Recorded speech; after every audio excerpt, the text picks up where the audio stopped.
아멘. 아멘.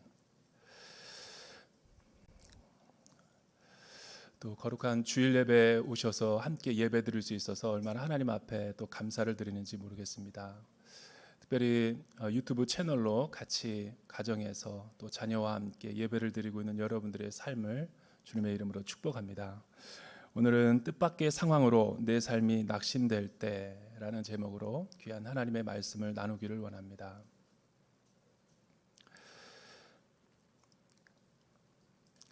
현재 인류는 뜻밖의 저희가 팬데믹 재난으로 많은 어려움과 고통 가운데 있습니다. 이 고통은 누가 분담해 줄 수 있는 것이 아니라 모든 사람이 같이 경험하고 있는 것이고 또 이 역사의 길을 우리가 함께 걸어가고 있습니다.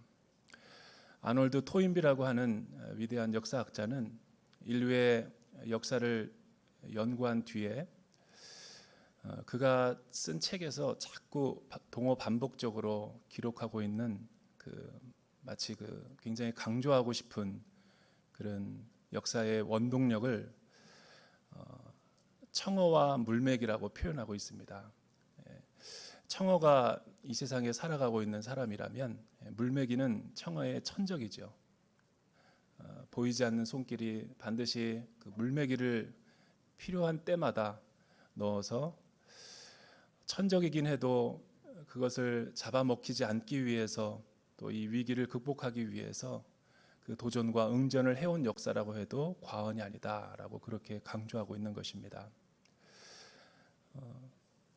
이 코로나라고 하는 유래를 찾아볼 수 없는 강력한 이 전염력을 우리가 어떻게 극복하고 종식시키고 퇴치하는 것도 물론 중요하겠지만 중요한 것은 이 재난을 통하여 내 자신이 얼마나 혁신을 이루고 또 우리가 인류의 재난 앞에 어떻게 대처하는가가 더 중요하다라고 말씀드릴 수 있습니다.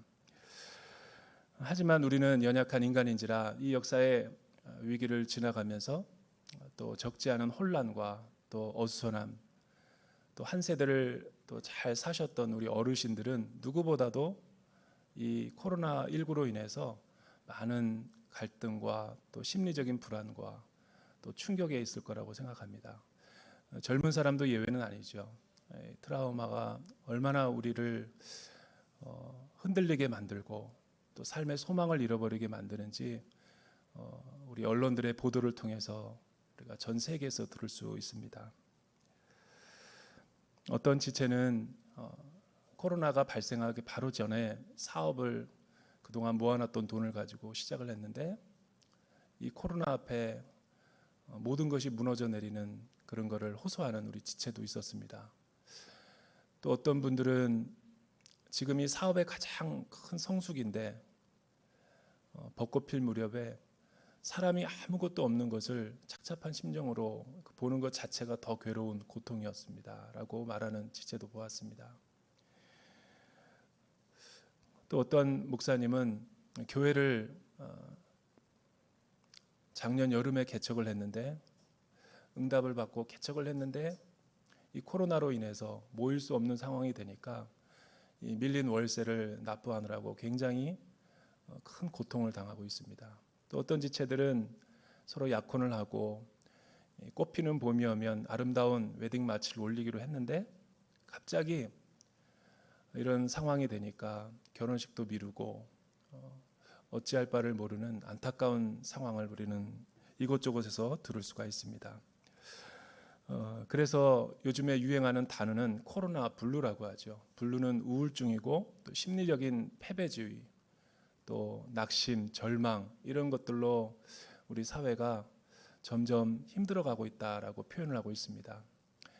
이 물리적인 거리두기와 사회적 거리두기를 통해서 그동안 내가 만나고 또 내가 교제하고 또 내가 사랑하던 가족과 친인척들 또 직장 동료와 교회 식구들을 거리를 두고 또 신뢰할 수 없다라는 그런 마음 때문에 얼마나 많은 이 마음의 자신감을 잃어버리게 되는지, 또 누구는 원치 않게 코로나에 확진되면서 사회적으로 사람들에게 지탄을 당하고 또 혐오의 대상으로 여기게 되면서 얼마나 많은 이 우울감으로 우울증으로 고통을 당하고 있는지 모르겠습니다.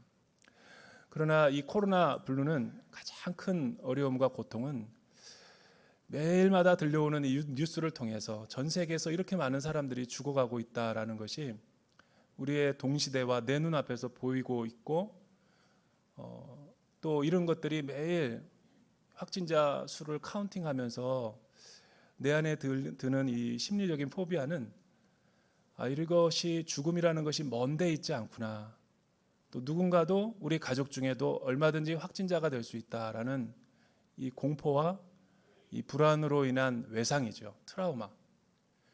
그러니까 죽음이 나에게도 올 수 있다라는 이 두려움 자체가 우리에게 사회적인 자신감을 잃어버리게 만들고, 또 교회 오는 것도 두려움 가운데 있게 하고, 이것이 우리의 영혼을 갉아먹고 때로는 하나님마저 의심하게 만드는 그런 불안의 증상이 우리 안에 다 있다라는 것이죠. 그동안에는 내가 열심히 일해서 성공했고, 여기까지 직장 생활을 또 사회적인 지위까지 있었고, 또 내 몸이 건강해서 여기까지 왔는데, 이런 우리가 보고 우리가 느끼고 우리가 직면하고 있는 이 모든 세상은 영원한 것이 아니라 가변적이고 얼마든지 변할 수 있다라는 것에 우리는 영적인 트라우마를 경험하게 되는 것이죠. 이 세상은 안전한 곳이 아니다라는 것 자체가 우리에게 불안을 주고 있다는 거예요. 여러분, 천재지변이라든가 쓰나미, 지진 같은 것을 경험하면 자신이 살고 있는 아파트도 못 올라간다 그래요. 트라우마죠. 늘 건강한 줄 알았는데 면역력이 떨어지고 나 보니까 왠지 불안과 염려와 근심들이 많이 생기게 되는 거예요. 이게 코로나 블루라는 거죠. 그러나 인생을 살아가면서 오늘 현대의 사람들만 이런 블루 증상이 있는 것이 아니라 우리 구약의 성경에서 이런 연약함을 경험하고 있는 인물이 나오는데, 우리가 잘 아는 아브라함의 생애가 그렇다라는 거예요. 여러분, 아브라함은 어떠한 사람이었습니까? 오늘 우리가 읽은 창세기 17장 1절에 보면 이렇게 기록을 하고 있어요. 아브라함이 99세 때. 이 아브라함의 99세라는 것은 정확하게 어떤 상황과 역사적인 배경을 의미하는 것입니까? 17장에 오게 되면 그는 원래 갈대아 우르에서 출생하고 부모님들과 가족들과 함께 살았지만, 또 아버지의 죽음을 통하여 그는 하란에서 상실감에 빠지고 인생의 공허감을 느낀 채 살아계신 하나님을 인격적으로 만나게 되면서 순례의 여정을 걷게 되는 거예요. 아무것도 모르지만 하나님이 부르셔서 그 부르심에 응답하기 위해서 믿음의 여정을 걸어가는데, 그로부터 떠난 지가 23년. 그 사이에는 너무나 많은 일들이 일어나게 됐던 거예요. 하나님을 사랑해서 가나안 땅에 정착했더니 바로 그 해에 흉년과 기근이 들어서 양식을 구할 수 없게 되자 나일강 근처에서 양식을 얻기 위해서 애굽의 남방으로 내려가게 되는데, 그는 여기서 인생의 큰 트라우마를 경험합니다. 사랑하는 아내의 살해를 빼앗길 뻔한 충격과 함께 또 애굽의 사람들과 왕으로부터 그는 자신의 목숨을 잃어버릴 것 같은 큰 위기를 한번 경험하게 되죠. 그러고 나서 그는 다시 약속의 땅인 가나안 땅으로 올라가는데, 그 가나안 땅에 올라가면서 그는 적지 않은 충격을 또 받게 되는 거예요. 사랑하는 조카 롯과 함께 큰 재산과 부로 인해서 혈육끼리 싸워서 가족을 잃어버리게 되는 엄청난 트라우마를 경험하게 되죠. 그러고 나서 그는 나이가 점점 들고 하나님께서 나에게 주기로 약속한 약속의 자녀가 또 오지 않게 되자 그는 하나님 앞에 항변합니다. 하나님, 도대체 하나님은 나에게 약속해놓고선 하나님은 살아있기나 하는 존재입니까? 나에게는 엘리에셀 다메섹 사람 남종이 있는데 이 사람이 나의 모든 재산과 후사가 될 것입니다. 하나님 앞에 따지고 의심을 하게 되는 거예요. 그리고 시간이 지나서 약속이 이루어지지 않자 그는 하나님의 음성을 듣지 못하고 아내 사라의 말에 자신의 여종 하갈에게 들어가서 동침해서 자녀를 낳아서 그에게 대를 이으면 되겠다. 이것이 하나님의 뜻이다라고 당돌하게 말하지만 하갈을 통해서 이스마엘을 낳게 되었지만 결국 여자의 마음은 흔들리는 갈대와 같아서 본인이 낳으라고 해놓고서 낳고 나니까 꼴보기 싫어서 하갈과 이스마엘을 집에서 내쫓게 되죠. 그는 가정의 위기를 경험하게 되고 또 사랑하는 아내와 관계성이 깨어지는 큰 충격을 경험하게 됩니다. 이 정도쯤 되면 남자의 마음은 분노와 배신, 의심, 하나님의 통치 방식에 대해서 우리는 믿음의 의심을 하지 않을 수가 없게 되는 것이죠. 이 세상에서 믿음의 위기, 인생의 위기가 찾아올 때, 절망으로 우리의 마음이 낙심될 때 우리 하나님의 사람이 취해야 될 믿음의 자세는 무엇인가? 오늘 성경은 세 가지로 이야기를 하고 있습니다. 첫째는 영혼이 낙심될 때는 하나님의 말씀을 다시 확인해야 된다라는 것이죠. 15절과 16절에 있는 말씀 저희가 같이 한번 읽어볼까요? 시작. 하나님께서 다시 아브라함에게 말씀하셨습니다. 이제 내 아내 사레에 대해 말한다. 이제는 그녀를 사레라 부르지 말라. 그녀의 이름은 사라가 될 것이다. 내가 그녀에게 복을 주어 반드시 그녀를 통해서 내 아들을 낳아주겠다. 또한 내가 그녀에게 복을 주어 많은 나라들의 어머니가 되게 해 나라의 왕들이 그녀에게서 나오게 하겠다. 지금 99세에 모든 것들이 신앙의 끈을 놓아버리고 싶고 믿음을 포기해버리고 싶은 아브라함에게 우리 주님은 찾아오셔서 무엇이라고 말씀하셨습니까? 먼저 절망하고 시리에 빠져 있는 아브라함에게 하나님의 약속을 다시 한번 상기시켜 주는 거예요. 잊어버리고 있었던 그 하나님의 약속을 다시 한번 새롭게 언급하고 있는 것이죠. 진실의 반대말은 거짓이 아니라 망각이죠. 우리는 인생을 정신없이 살다가 하나님이 우리에게 약속을 지키지 않고 또 하나님이 나에게 약속을 어기셨다라고 의심을 할 때가 많지만 오히려 약속을 잊은 건 하나님 편이 아니라 아브라함 편이었다라는 것을 하나님은 다시 한번 상기시켜 주는 거예요. 그리고 동호반복적으로 하나님은 아브라함에게 새 언약을 내가 너 후손을 통해서 너를 통해 복주고 너를 통해 많은 열왕들이 내 안에 태에서 나오게 될 것이다. 그 약속의 자녀가 세계 열방을 구원할 열왕들이 될 것이다 라고 또 한번 확인해 주는 거예요. 이를 다시 한번 증거하기 위해서 하나님은 17장에 두 가지 작업을 하시는데 하나는 아브라함의 이름을 아브라함에서 아브라함으로 또 그의 모든 식솔들과 가족들에게 할례를 통해서 구별된 하나님의 백성이 됨을 정체성을 다시 한번 확인시켜주고 옛사람으로 살지 말고 새로운 사람으로 정체성을 가지고 살아라 라고 명령하시고 지금 본문에서는 아내 사레의 이름을 사라로 열국의 주인 열국의 어미로 바꿔주는 것을 볼 수 있죠.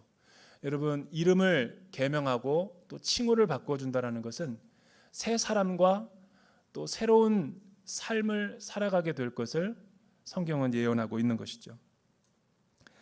그 이전까지는 하나님을 내 방식과 내 생각대로 믿으려고 했는데 이 17장에서 다시 한번 하나님은 존재론적으로 그의 영혼의 혁신을 통해서 새로워지게 됨을 요청하고 있고 그에게 명령하고 있는 것이죠. 여러분 저희가 우리가 일반적으로 아파트 매매라든가 아파트를 계약할 때 부동산에서 계약하는 그 서면 양식을 보게 되면 주인과 월 세입자들의 갑을 관계가 있죠. 그것을 컨트랙트, 계약이라고 하는 거예요. 사업상의 계약, 국가 간의 서로 간의 무역 협정, 아파트 매매, 거래 이런 것들은 다 수평적이고 인간과 인간이 서로 계약하는 계약이에요. 인간적인 계약의 특징은 뭐냐면 둘 중에 한 사람이 얼마든지 상황의 변화에 따라서 파기할 수 있다는 거예요. 거기로부터 나오는 손실을 줄이기 위해서 계약을 맺는 것이죠. 법적인 효력으로. 그러나 아브라함과 하나님이 맺은 언약은, 하나님과 하나님의 백성들이 맺는 언약은 컨트랙트가 아니라 커버넌트죠. 수직적인 관계예요. 변하지 않으시는 하나님과 변할 수밖에 없는 인간이 체결하는 언약이라는 거예요. 그래서 이 연약한 인간이 하나님의 변하지 않는 언약 안에 머물게 되면 그 대가로 축복을 받게 되는 것이고, 잘못된 선택을 하면 그것은 하나님의 책임이 아니라 내가 약속에 신실하지 못했기 때문에 나의 무책임한 선택에 의해서 내가 받는 상벌이고 보응이라는 거예요. 부부관계가 꼭 그런 거죠. 여러분, 부부관계를 보면 왜 사랑하는 아내에게 링을 해줍니까? 다이아몬드를 해주는 이유가 무엇입니까? 그거는, 링은 완전하다라는 의미가 있는 거예요. 앞으로 내가 당신에게 고백하는 배우자로서 검은 머리 파뿌리가 되기까지 세월은 변해도 나의 사랑만은 이 둥근 반지처럼 영원할 것이다 라고 남자들은 말하지만, 이걸 한 뒤에 가정을 파괴시키고 비싼 다이아몬드 반지만 해주지 신실한 남편으로서 풀타임이 아니라 파트타임으로 헌신하고 책임질 때가 우리 교인들은 없습니다. 네. 이때 부부관계 위기 시 카운셀링 우리 상담을 해보면 많은 전문가들이 뭐라고 조언을 주냐면, 결혼하기 전에, 신혼여행하기 전에 첫사랑을 나눴던 그 장소와 시간으로 돌아가십시오. 그래서 처음 연애를 즐기던 곳, 그래서 추억과 낭만이 있던 사진들을 보면서 위기를 극복하고 서로 관계성을 회복하는 것이죠. 하나님이 지금 말씀하는 거예요. 내가 너에게 준 이 언약, 사랑의 언약, 반드시 이 언약을 내가 성취하고야 말겠다라는 것을 지금 약속하고 있는 것이죠. 시편 46편 1절과 3절을 보십시오. 하나님은 이러한 변치 않으시는 하나님이심을 약속하고 있어요. 우리 같이 한번 읽어볼까요? 46장 1절에서 3절 시작. 하나님은 우리의 피난처시요 힘이시니 환난 중에 만날 큰 도움이시라. 그러므로 땅이 변하든지 산이 흔들려 바다 가운데 빠지든지 바닷물이 솟아나고 뛰놀든지 그것이 넘침으로 산이 흔들릴지라도 우리는 두려워하지 아니하리로다. 두 번째, 우리의 영혼이 흔들리고 낙심될 때 우리가 취해야 될 자세는 무엇인가? 두 번째는 하나님의 신실하신 성품을 바라보아야 된다는 거예요. 여러분, 하나님은 변하지 않으시는 분이시고 영원한 창조주이시기 때문에 그분의 성품 또한 불변하다라는 거예요. 이 불변하라는 단어를 신앙적인 의미로 좌로나 우로나 또 상황에 따라서 변하는 분이 아니라는 것을 신실함, 그분의 내면적인 성품으로 그렇게 표현하는 거예요. 여러분, 변하지 않는 하나님의 말씀이 불변하다면 그렇게 말씀하신 하나님의 성품은 더 변함이 없겠죠.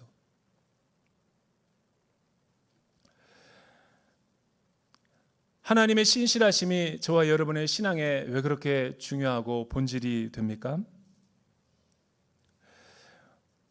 오늘 말씀해 보니까 이 말씀을 들었을 때 아브라함은 약간 냉소적이고 또 하나님의 말씀에 대해서 신뢰를 하지 않는 듯한 태도로 말을 하고 있는 것을 보게 돼요. 17절서부터 19절 우리 같이 한번 한 목소리로 읽어볼까요? 시작. 아브라함은 얼굴을 땅에 대고 엎드린 채 웃으며 속으로 말했습니다. 100살이나 먹은 사람이 과연 아들을 낳을 수 있을까? 사라가 90살인데 아이를 가질 수 있을까? 아브라함은 하나님께 말했습니다. 이스마엘이나 하나님 앞에서 복을 누리며 살기를 바랍니다. 그러자 하나님께서 말씀하셨습니다. 아니다. 내 아내 사라가 내 아들을 낳을 것이고 너는 그 이름을 이삭이라고 할 것이다. 내가 그와 내 언약을 세우고 그 뒤에 올 자손을 위해 영원한 언약을 세울 것이다.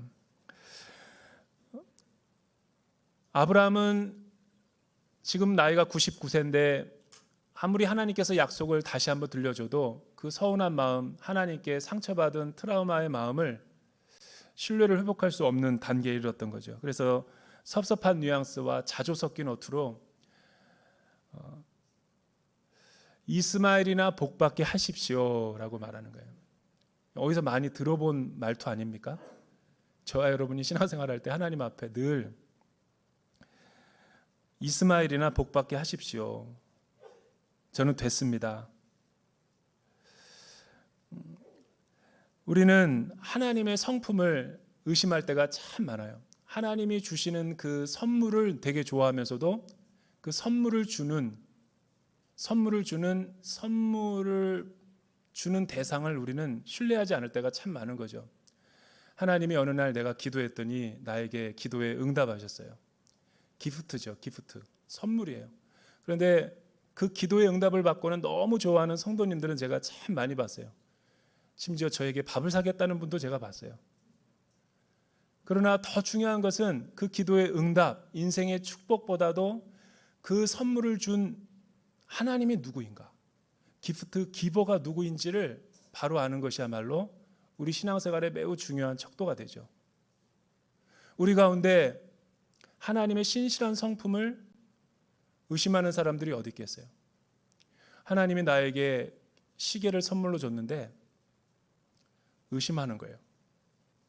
분명히 이분은 언젠가 이걸 다시 가져갈 거야. 그렇게 우리는 신앙을 의심할 때가 참 많은 거죠. 그리고 신앙의 그 선물을 받았을 때는 너무 그 선물 보고 좋아하지, 영적인 관계성을, 하나님과 올바른 관계성을 매드려 하기보다는 그 축복 자체에 우리가 둘 때가 참 많은 거죠. 그래서 창세기 17장 2절과 3절에서 뭐라고 말하냐면, 하나님은 설득력으로 이야기하거나 내 마음을 위로하기보다는 명령만 하는 거예요. 순종하라, 완전히 행하라. 그러면 너가 복을 받게 될 것이다. 근데 우리는 거꾸로죠. 이 순종을 조건으로 보는 거예요. 그리고 복에만 관심이 있는 거예요. 그런데 하나님은 순종이 목적이에요. 복은 하나의 수단이죠. 하나님의 신실한 성품으로서 하나님의 자녀가 신뢰와 신실함을 갖게 하기 위해서 하나님은 순종하라는 것인데, 순종이 너무 어렵고 힘들고 오해할까 봐, 내 방식으로 따를까 봐 복이라는 미끼를 둔 거죠. 근데 우리는 거꾸로 이해할 때가 참 많아요. 그래서 오히려 하나님 앞에 순종만 하면 우리가 온전해지는 걸 보게 되죠. 우리는 신앙생활에 하나님 앞에 불평하고 원망할 때가 너무나 많아요. 특히 요즘 같은 때는 하나님은 너무 불공평하십니다. 하나님은 너무 불공평해요. 하나님은 왜 내 삶에 침묵하십니까? 하나님은 왜 내 삶에 간섭하지 않으시고 숨어 계십니까? 이런 생각을 너무 묵상하면 신앙에 진보가 없어요. 그러면 거꾸로 하나님이 이스라엘 백성들에게 공평하게 대해줄 때는 어떠했는가? 여러분, 하나님이 우리의 삶에 진짜 공평하게 대해주면 우리는 이 자리에 앉아서 남아있을 사람이 없어요. 상벌을 명확하게 계산하고, 내가 순종할 때는 축복을 주고 불순종할 때는 나를 징계하고 심판한다면 구약의 많은 이야기들처럼 우리는 즉결 심판에 넘겨져 버릴 거예요. 그리고 하나님이 침묵하시는 이유가, 거꾸로 얘기하면 하나님이 말씀하시면 우리는 하나님 앞에 기적을 보여주시면 순종할 거라고 이야기하지만, 이스라엘 사람들에게 홍해를 건너게 하시는 기적과 애굽의 10가지 재앙과 또 수많은 오병이어 사건과 기적과 표적을 보여주셨을 때 이스라엘이 과연 신실했는가? 또 다른 표적을 요구하는 거죠. 표적 자체가 우리의 신앙을 성숙하게 하지는 못하는 거예요. 또 하나님은 왜 나에게 침묵하시고 왜 나를 숨어 계시는가? 그 이유는 하나님이 우리에게 나타난다 할지라도 내 마음에 하나님을 믿지 않으려는 강팍한 마음이 사라지지 않는 이상은 내 앞에 펼쳐져도 믿지 않아요. 하나님이 이성적으로, 합리적으로, 과학적으로 우리에게 많은 걸 얘기한다 할지라도 우리는 다 말해주지 않는 이유를 알 수 없어요. 왜냐하면 우리는 시간의 존재고 하나님은 영원한 존재이기 때문에 그런 거예요. 영원하신 하나님은 우리에게 모든 것을 이성적인 언어로 말해줄 필요가 없어요. 왜? 믿지 않기 때문에. 그래서 단순하게 순종하라 그러는 거예요. 우리의 영혼이 낙심될 때 마지막으로 취해야 될 자세는 무엇인가? 영혼이 낙심될 때는 가장 좋은 믿음의 태도는 내 생각을 내려놓고 하나님을 신뢰해야 되는 거예요. 우리 마지막으로 20절에서부터 22절 읽어볼까요? 20절에서 22절 시작. 그리고 이스마엘에 관해서는 내가 내 말을 들었으니 내가 반드시 그에게 복을 주어 자식을 많이 낳게 하고 심히 크게 번성하게 하겠다. 그가 12명의 지도자를 낳을 것이며 내가 그에게 큰 나라를 이루게 하겠다. 그러나 내 언약은 내년 이맘때쯤 사라 내게 낳아줄 이삭과 세우겠다. 하나님께서 아브라함과 말씀하시기를 마쳤습니다. 그리고 그를 떠나 올라가셨습니다. 신앙생활에서 의심이 나쁜 것인가? 저는 결코 의심이 나쁘다고 생각 안 해요. 무신론자들은 의심을 하지 않아요. 왜냐하면 하나님을 더 기대하고 의지하지 않기 때문에 그렇죠. 그러나 하나님을 의지하려고 하고 따르려고 하고 더 깊은 관계성으로 순종하려고 하는 하나님의 백성들에게는 반드시 의심과 회의를 거쳐야지 진짜 내 믿음이 되는 거죠. 건강하다라고 말할 수가 있는 거예요. 이스마엘을 계속해서 집착하는 아브라함과 사라의 모습을 보여주죠. 그러나 하나님의 놀라운 광대하심은 나는 너를 통해 이삭을 통해 언약을 성취할 것이다만 얘기하시고 이스마엘에 대한 계획은 또 다른 계획을 갖고 있다라고 말해주는 거예요. 그런데 우리는 거꾸로죠. 이스마엘을 통해서 복 주면 좋겠다라고 하나님 앞에 항거하고 따지기 좋아하는 거예요. 이 말씀이 우리에게 주는 교훈은 무엇입니까? 여러분, 유한한 인간이 영원하신 하나님을 가장 신뢰하고 가장 순종을 잘할 수 있는 비결은 하나님을 믿는 사람들에게 가장 어려운 것이 하나님을 믿는 거라는 역설이에요. 하나님을 믿음이 연약한 사람들이 가장 믿음이 좋게 하는 방법은 하나님을 신뢰하는 수밖에 없어요. 내 생각과 내 짧은 생각을 내려놓고. 그래서 우리가 하나님과 가장 왜냐하면 우리가 가지고 있는 이 믿음이라는 것은 이성의 산물이 아니기 때문에 그렇죠. 계시죠, 계시. 계시라는 것은 신비를 말하는 것이 아니에요. 계시라는 것은 초월적인 영원하신 하나님이 유한한 시간의 인간에게 찾아오실 때 다 알려주지 않고 순종하는 것만큼 알려주는 방법을 택하신 거예요. 다 알려줘도 모르기 때문에. 하나님은 아브라함을 택하시고 이스라엘을 택하셔서 인류를 구원하겠다라고 약속하신 거죠. 근데 인간과 아브라함은 계속 아니라고 반론을 하는 거예요. 잘못된 생각이죠. 그래서 하나님은 이 세상을 사랑하시지만 사랑의 보편성도 있지만 사랑의 특수성도 있다라는 거예요. 하나님이 세상을 이처럼 사랑하사 온 인류를 사랑하시지만 인류를 사랑하기 위해서 하나님의 구원의 계획을 펼치기 위해서 소수를 택하는 거죠. 아브라함과 믿음이 좋은 이스라엘을. 그들이 순종을 통해서 하나님은 역사를 구원하시기 원하셨던 거예요. 이런 하나님의 계획을 우리가 따르기 위해서는 그분 안에 믿음 안에 순종하는 것이 가장 베스트라는 거예요. 결론은 방황하기도 했고 때로는 흔들리기도 했지만 이 아브라함과 사라가 오늘 사건을 계기로 해서 새로운 영적인 존재로 거듭나게 되죠. 그래서 히브리서 11장 11절에 보면 이런 말씀이 있어요. 우리 같이 한번 읽어볼까요? 믿음으로 사라 자신도 나이가 많아 단산하였으나 잉태할 수 있는 힘을 얻었으니 이는 약속하신 이를 미쁘신 줄 알았습니다. 히브리서 기자는 오늘 말씀으로 끝나지만 행간의 뜻을 해석해서 이 사건을 통해서 그는 존재론적인 변화를 경험했다라고 증거하고 있는 거예요. 오늘 메시지가 코로나 블루를 경험하고 있는 우리에게 주는 교훈은 무엇입니까? 창세기의 주제는 인간은 늘 실수하고 하나님은 늘 용서하신다라는 거예요. 왜냐하면 하나님의 성품은 신실하시고 변함이 없기 때문에.